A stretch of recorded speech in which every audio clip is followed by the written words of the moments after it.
Bref, ça fait 1 an que je vis au Canada. Un jour, j'ai proposé à ma copine d'aller vivre au Canada. Elle m'a regardé, je l'ai regardé, elle m'a regardé. Elle m'a dit ok. On a pris l'avion, on s'est installé, on a trouvé un job. Ça fait 1 an qu'on y vit et je vous fais le bilan. Bon les amis, on se retrouve pour les 1 an de bilan du PVT au Canada. On a plein de choses à se dire. Plein de choses à se dire. Par où commencer? Je vais faire un petit système de chapitres. On va faire peut-être 3 chapitres. On va éviter que la vidéo soit trop longue et qu'on rabâche les mêmes choses. Mais honnêtement, il y a plein de choses à vous dire. Par où commencer?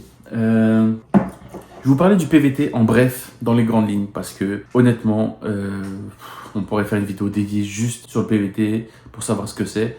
Mais pour ceux qui ne savent pas, pour comprendre un petit peu le fil de mon histoire et de nos 1 an de PVT au Canada, je vais quand même vous dire en quoi ça consiste. Un PVT, qu'est-ce que c'est? C'est un permis vacances-travail. Parce que pour vivre au Canada et travailler au Canada, il nous faut un permis de travail. Le permis de travail n'est pas un visa. Le visa s'appelle l'AVE, l'autorisation de voyage électronique. Donc cet AVE vous permet de venir au Canada, voyager, passer vos vacances au Canada, mais vous ne pourrez pas travailler au Canada avec cet AVE. C'est pour ça qu'il vous faut un permis de travail. Les permis de travail, il n'y en a pas des milliers de cents, je crois qu'il n'y en a que 3. Permis de travail, il y a des permis étudiants. Ça ne me concerne pas, car je ne suis pas étudiant, je ne compte pas reprendre des études, je n'ai jamais aimé l'école. Ok, mais jugez pas. Mais je sais que le permis étudiant, il vous faut une école, être inscrit à une école, payer l'école. Et grâce à ce permis étudiant, je sais que vous pouvez également travailler. Avec des restrictions, je crois que c'est que 20 ou 25 heures par semaine, mais vous pouvez quand même travailler. Deuxième possibilité, permis jeune travailleur. Donc c'est un permis fermé. Qu'est-ce que c'est un permis fermé? C'est un permis qui est rattaché à ton employeur. Ça veut dire que demain, ton employeur te vire, tu quittes le pays. Et ça, c'est moche. Sachant qu'au Canada, il n'y a pas vraiment de CDI. Pas bon là, pas bon. Et dernier permis, et c'est avec celui-là qu'on est venu au Canada, c'est un permis ouvert, c'est le PVT, permis vacances-travail. Tout est dit dans le nom, c'est un permis qui te permet de voyager et de travailler en même temps. Ça veut dire que je suis rattaché à aucun employeur, à aucune école, à personne. Je suis libre pendant 2 ans de faire ce que je veux au Canada, de travailler, de ne pas travailler, de voyager, d'aller en vacances, de passer mes journées à faire des vidéos YouTube. J'aimerais bien faire ça, bon, il y a un loyer à payer. Vraiment, c'est un permis ouvert qui est valable par contre que 2 ans. Le PVT, est-ce que il n'y a que des points positifs? Pas du tout. Il y a 2 points négatifs qui sont vraiment, pour moi, des gros points négatifs parce que c'est pas évident. De une, c'est un tirage au sort. Je vais pas trop vous expliquer comment il fonctionne. Honnêtement, il y a des vidéos sur YouTube qui l'expliquera beaucoup mieux que moi. Deuxième point négatif, c'est que c'est valable que 2 ans et que c'est très compliqué à renouveler. En gros, pour prétendre à une résidence permanente au Canada, il faut cumuler 2 ans de travail dans un boulot qualifié. Ce qui faudrait dire qu'il faudrait travailler le premier jour où on arrive au Canada et le dernier jour où on part, ce qui est quasi impossible. Par contre, si on veut rester au Canada, on peut faire un permis fermé. C'est compliqué de rester au Canada après un PVT. Si vous voulez venir au Canada et rester vivre au Canada, devenir Canadien et que vous passez par un PVT, c'est pas la meilleure solution. Honnêtement, c'est pas la meilleure solution. Maintenant, on a vu les grosses lignes du PVT. Maintenant, on va passer au chapitre 1. On va parler plutôt de notre début au Canada. Donc nous, on est arrivé au mois de février, en plein hiver. Pourquoi on a choisi le mois de février? Parce que c'était l'un des moins chers au niveau des billets. Puis on voulait arriver en plein hiver. On a voulu fêter les fêtes de Noël en famille, puis par la suite venir ici. Donc c'était le meilleur compromis pour venir pour pas trop cher. Maintenant, notre arrivée, comment elle s'est fait? Franchement, je crois que j'aurais pas pu rêver mieux comme début d'aventure parce que le Canada il te facilite tellement les choses pour trouver un job, pour trouver un logement, c'est easy, vraiment. N'ayez pas peur de ça, que vous venez seul ou accompagné, n'ayez vraiment pas peur parce que c'est d'une facilité. Je vais vous expliquer de toute façon. Le logement, dans les plus grandes lignes, je vais vous faire en bref, on va essayer de pas trop s'éterniser. Comment on a trouvé un logement? On a déjà commencé par prendre un Airbnb pendant 2 semaines à notre arrivée, qu'on avait payé en avance, pour avoir justement le temps de faire nos papiers, parce que quand on arrive, il y a quand même des petits papiers à faire, pour voir un petit peu comment est la vie à Montréal. En gros, première semaine au Airbnb, on a voyagé un peu au Montréal, on a voyagé un peu au Canada, on s'est fait kiffer. Deuxième semaine, on a pris la décision de chercher un logement parce que notre Airbnb allait expirer. Du coup, qu'est-ce qu'on a fait? On était sur Marketplace, puisque pour moi, c'est la meilleure façon de trouver un logement. Les Canadiens utilisent de fou Marketplace, ça n'a rien à voir avec notre utilisation en France. On a trouvé un logement le jeudi, on a envoyé un message, on nous a dit ok, venez demain le visiter. Ils nous ont fait la visite de l'appartement. Ici, il y a deux solutions pour avoir un appartement. Où on a une cote de crédit. Vous allez me dire, mais ouais, c'est quoi la cote de crédit? La cote de crédit, c'est un système bancaire qui est ici. En gros, ici, tu as une carte débit, une carte crédit. La carte crédit, c'est une carte où tu as un fonds dans ton compte, mais ce n'est pas ton argent, c'est un argent en crédit. Et en fait, pour prouver que tu es un bon payeur, que tu n'es pas quelqu'un qui a découvert à chaque fois, eh ben, tu dois rembourser le crédit que tu utilises. Et en fonction de ton remboursement, tu as plus ou moins de points. Et du coup, si tu as beaucoup de points, tu es un bon payeur. Si tu n'as pas beaucoup de points, tu es un mauvais payeur. Et le propriétaire va se fier par rapport à ta cote de crédit, il va se fier si tu es un bon payeur, un bon rembourseur. Je ne sais pas si ça se dit, mais en fonction de ça, le propriétaire va se dire ok, bah lui il a une bonne cote de crédit, donc je lui donne le logement parce qu'il rembourse ses dettes. C'est une sécurité pour lui, parce que ce qu'il faut savoir, c'est que la caution au Québec, est illégale entre guillemets. Et je mets vraiment les guillemets parce que nous on a donné une caution. En fait, elle est illégale si elle n'est pas stipulée dans votre bail. Par contre, si elle est stipulée dans votre bail, automatiquement elle devient légale. Sachant que nous, on a un logement meublé, donc une raison de plus pour demander une caution. Mais la caution était la meilleure solution pour nous de trouver un logement parce qu'on n'a pas de code de crédit en tant que Français, on n'a pas ce système bancaire. Nous, on a visité, l'appartement nous plaisait. Donc, on était OK pour une caution qui était stipulée dans le bail. Et on a visité le vendredi, on nous a appelé le dimanche matin pour nous dire que l'appartement était à nous. On a signé les bails à distance. That's it.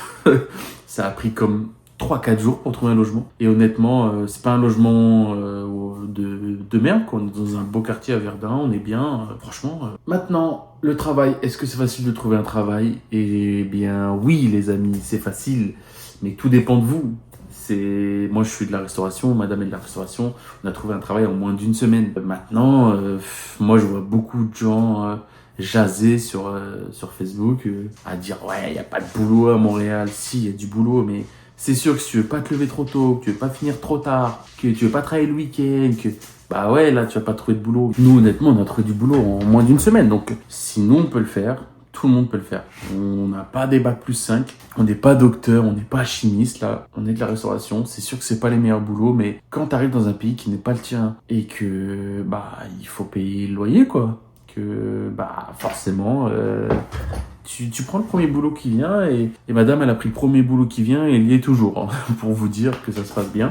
Maintenant, c'est sûr que quand tu as un boulot très spécifique, si tu es un docteur ou quoi, là, je te conseille en amont, trouver un employeur en France avant d'arriver. Ce sera beaucoup plus simple pour toi. Malgré que les Canadiens, ils aiment bien quand tu es déjà présent sur place pour faire les entrevues et tout. Ils n'aiment pas trop les entrevues à distance. Ils préfèrent voir la personne directement. Non, logement super facile, boulot super facile. Donc voilà pour notre arrivée, donc dans les grandes lignes, vraiment, j'essaie de vous abréger au maximum parce que, comme vous avez pu le voir sur ma chaîne YouTube, elle est vraiment pas ciblée sur le PVT. Maintenant, vous devez de faire le bilan, ça fait 1 an qu'on y est, donc je vous le fais. Maintenant, on passe au deuxième chapitre qui est, est-ce que le Canada, ça vaut le coup? Je dirais que oui quand même, parce que il y a beaucoup d'avantages, il y a beaucoup d'inconvénients, mais au final, ça reste un voyage, ça reste une aventure et c'est quand même pas mal, hein. C'est quand même enrichissant, c'est quand même de changer de vie comme ça, je sais pas, c'est satisfaisant, c'est de se débrouiller, de découvrir d'autres personnes, d'autres cultures. C'est maintenant, je vais vous faire les points négatifs que j'ai pu relever au Canada et il y en a quand même pas mal. Le premier, ne vous inquiétez pas, c'est le chat qui fait du drift dans le couloir. C'est malade ce chat. Premier point négatif qui, pour moi, est le pire point négatif que j'ai pu avoir ici, c'est la nourriture. Et d'ailleurs, j'ai Valentin qui m'a posé la question, quel est le pire resto que j'ai pu manger au Canada? Honnêtement, pour te répondre à cette question, je pense pas que je pourrais te dire que j'ai eu un resto vraiment qui était pas bon, dégoûtant. Je pourrais pas dire ça. Mais je dirais plus qu'en fait, c'est la nourriture que tu achètes quand tu fais tes courses, en fait, qui me choque le plus. Au Canada, comment vous expliquer? La nourriture n'est pas la même qu'en France, ok? On n'a pas du tout la même gastronomie, on n'a pas même du tout la même culture, on ne mange pas les choses de la même manière, on ne mange pas la même viande. Pour vous faire une petite explication, en France, on avait l'habitude de manger de la bolognaise à la maison. Donc je faisais une bolognaise très simple. J'ai reproduit cette même bolognaise ici, avec les mêmes ingrédients, ça n'a pas le même goût. La viande n'a pas forcément beaucoup de goût, la tomate n'a pas de goût, l'oignon encore ça va, mais tout ce qui est légumes, fruits, viande, c'est complètement différent que la France. Les produits sont transformés, sont complètement différents et le goût est complètement différent. Donc non, je n'ai pas trouvé de restaurant répugnant, du moins pas pour l'instant. J'ai pas trouvé de bouffe. À part peut-être, allez, le restaurant québécois que j'ai été manger, les portions étaient trop petites et puis c'était trop cher pour ce que c'était. Et la tourtière m'a beaucoup déçu. Mais voilà, c'était pas répugnant. C'était pas ouf, mais c'était pas répugnant. Maintenant, je dirais que la nourriture, ma gastronomie française me manque, les gars, ok. Oh, ma baguette. Malgré qu'on trouve du pain, des baguettes ici, mais anyway, gros point négatif, le premier point négatif, la nourriture. Deuxième point négatif, mais je suis mitigé parce qu'en France c'est un peu pareil. Je dirais que tout est cher. Que ce soit le loyer, les courses, la nourriture, les vêtements, tout est cher. Après, honnêtement, avec l'inflation qu'on a eue là, ces dernières années en France, je pense qu'on est à peu près équivalent. Et pourquoi je suis un peu mitigé sur tout est cher? Parce que on va passer sur les points positifs et on va passer sur le salaire. Est-ce que le salaire est meilleur au Canada? Oui, oui les amis. Je suis en restauration. Déjà on est payé toutes les 2 semaines. Ça c'est quelque chose de fantastique les gars. Il n'y a plus de fin de mois. Ça veut dire que toutes les 2 semaines tu as l'argent qui tombe. Tu t'organises autrement. Il y en a qui s'organisent genre toutes les 2 semaines. La paye qui sort c'est une paye pour le loyer. Et la deuxième semaine, la paye qui sort, c'est une paye plaisir, comme je l'appelle assez souvent. Maintenant, les salaires sont quand même un peu plus élevés au niveau de la restauration au Canada qu'en France, parce que déjà, de une, il y a le tips, qui n'est pas obligatoire, mais qui est vraiment recommandé, et c'est un peu une tradition ici de donner du tips. Je sais que les médecins, les infirmiers, tout ça, ils sont mieux payés qu'en France quand même. La vie est chère.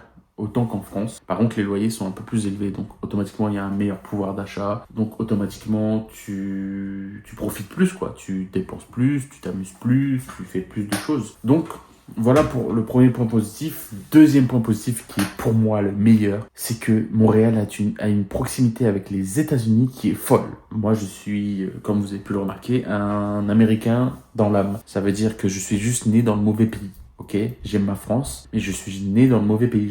J'aurais dû naître aux États-Unis, ok. Montréal est quand même à 1 heure de la frontière américaine. À 1h15, 1h30, on a quand même le Vermont qui est vraiment magnifique. Burlington, Plattsburgh, avec ses grandes places, ses grandes universités, ses fast-food, cette vie américaine, quoi. On a New York à 5h30 en voiture, Boston à 5h30, on a Chicago à un peu plus de 7 heures. On a Portland à 6 heures de route, si je dis pas de bêtises. Non, la proximité avec les États-Unis, elle est folle. Et moi, ça me remplit mon cœur américain.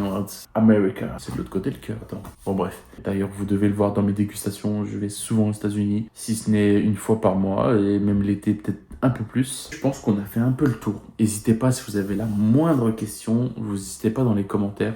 Ou sur Instagram. Je vais vous mettre mon Instagram juste ici, là, quelque part par là. Et n'hésitez pas à m'envoyer un message, je vous répondrai. Comme vous le savez, ma chaîne YouTube n'est pas tirée sur le PVT. Je vous devais quand même de faire le bilan, mais je vais sûrement faire cette vidéo des 1 an et peut-être celle des 2 ans. Mais that's it, je vous parlerai pas plus du PVT. Il y a des gens qui le font beaucoup mieux que moi sur YouTube. Des gens qui ont des chaînes YouTube consacrées à ça. Moi, j'ai une chaîne YouTube consacrée à la nourriture, ok? On aime manger ici, on aime bouffer. Donc, mais bon, ça fait quand même plaisir de partager mes petits bilans de PVT et de peut-être vous aiguiller un peu plus si vous comptiez venir ici ou non. D'ailleurs, j'ai une question qui m'a été posée sur Instagram.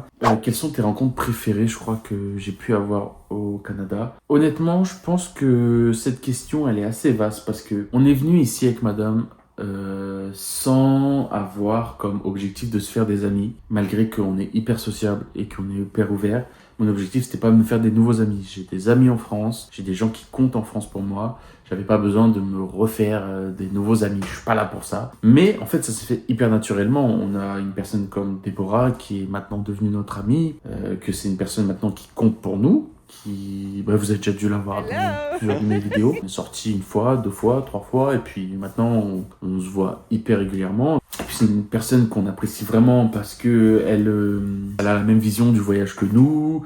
Elle partage les mêmes principes que nous. On s'amuse bien. On est juste là juste kiffer, s'amuser. Maintenant, on n'a pas été chercher cette personne, c'est venu naturellement parce qu'on s'est juste bien entendu. Après, mais j'ai aussi, moi, la facilité à être très proche des gens assez facilement. Et les amis que je me suis fait, c'est notamment aussi mes anciens collègues et mes collègues de maintenant. Je peux citer comme Jean-Michel, de Val, Renate, Flo, voilà, c'est des gens avec qui j'ai travaillé. Un soir, on s'est dit, on va boire un verre ensemble. On est parti boire un verre ensemble, maintenant on boit des verres tout le temps ensemble. Voilà. N'ayez pas peur pour vous dire que ici, sur les groupes Facebook et tout, il y a beaucoup de rencontres PVT. Il y a beaucoup de façons de se faire des amis. Maintenant, comme je vous ai dit, on n'est pas venu chercher ça. Nous, ça tombe naturellement. Je vais pas forcer. On peut se rencontrer pour se voir. Non, moi, c'est pas mon délire. Moi, c'est naturel. Et la preuve, on a rencontré une personne comme Déborah qui c'était full naturel et maintenant on s'éclate. C'est une amie à vie maintenant. C'est plus une simple connaissance quoi. C'est pas une connaissance de passage. Jean-Michel, c'est mon ancien collègue. Je travaille plus avec lui et pourtant on a toujours ce rapport. C'est my G. Malgré qu'on supporte pas la même équipe du football américain, mais ça c'est autre chose. Mais puis on a Val aussi, un Français aussi que j'ai rencontré qui est exceptionnel, qui sont gentils comme tout. On a mon gars Reynald. Et tout cela vous les avez vus dans mes chaînes YouTube de toute façon. Donc voilà pour nos rencontres au Canada. Donc n'ayez pas peur. Si nous comme je vous ai dit, on est venus à deux, donc c'est beaucoup plus simple de comment vous expliquer ça. De pas se soucier si on va se faire des amis ou pas. On est à deux, ça veut dire nous, on peut déjà faire tous les trucs à deux. Maintenant, moi, je suis quelqu'un de full naturel et mes rencontres doivent se faire naturellement. Je veux pas forcer le destin. Maintenant, on a fait des belles rencontres. Ça restera gravé dans nos mémoires, gravé dans nos cœurs. Et j'espère que ces personnes, je vais les revoir, même si on quitte le Canada. Honnêtement, je m'inquiète pas pour ça, parce que je pense que Déborah, par exemple, c'est quelqu'un qu'on va revoir, qui sera invité à notre mariage, quoi. Comme je vous dis, c'est plus une connaissance, c'est devenu des amis. Deuxième point, qu'est-ce que m'a posé comme question? Je crois que j'ai une question de Fabien, si je dis pas de bêtises, qui m'a posé des questions sur les hôpitaux. C'est la merde. Concrètement, c'est la merde. Pour venir en PVT ici, il vous faut une assurance obligatoire, une assurance privée. Maintenant, tous les hôpitaux de Montréal n'acceptent pas cette assurance. Ça veut dire que si tu rentres dans un hôpital qui n'accepte pas cette assurance, qui ne gère pas ça avec ton assurance, comment te dire que l'entrée aux urgences, c'est 1500 $. Donc en fait, si tu as un problème, tu rentres aux urgences et que l'hôpital auquel tu es n'est pas affilié à ton assurance, tu payes ou on te soigne pas. Voilà, tout simplement. Par contre, on a des hôpitaux comme un hôpital qui est à côté de Place d'Armes, je sais plus son nom, qui eux sont affiliés avec l'assurance qu'on a prise.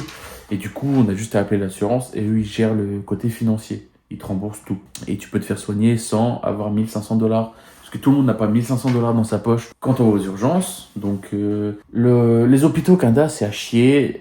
Tu peux attendre des 8 heures, des 10 heures dans la file aux urgences pour te faire soigner. Et il y a même certains Québécois qui m'ont dit que ils ont attendu 10 heures parce qu'ils avaient une infection. Au final, on leur a dit rentre chez toi, repose-toi, prends un Advil. Et les gars, ça marche pas comme ça. Donc, on se plaint beaucoup en France, mais honnêtement, notre carte vitale et notre système hospitalier marchent quand même beaucoup mieux qu'au Canada. Voilà pour les hôpitaux. Donc, du coup, est-ce que le Canada, ça vaut le coup? Oui. Clairement, oui. Maintenant, faut aimer le froid. Honnêtement, faut aimer le froid. Tous les gens qui disent c'est pas le même froid, c'est des menteurs. Moins 20 degrés, c'est moins 20 degrés. T'as l'impression de rentrer dans un congélateur, c'est la merde. Sachant que quand t'es en moins 20 degrés et qu'il y a du vent, c'est un ressenti moins 30. C'est la catastrophe. L'hiver est long. Ça veut dire que pendant un mois ou deux, t'es content d'avoir moins 20 et de la neige. Parce qu'il y a des activités à faire, de la luge, du ski, tout le tralala. Mais quand ça dure 5-6 mois, là, tu t'en peux plus, là.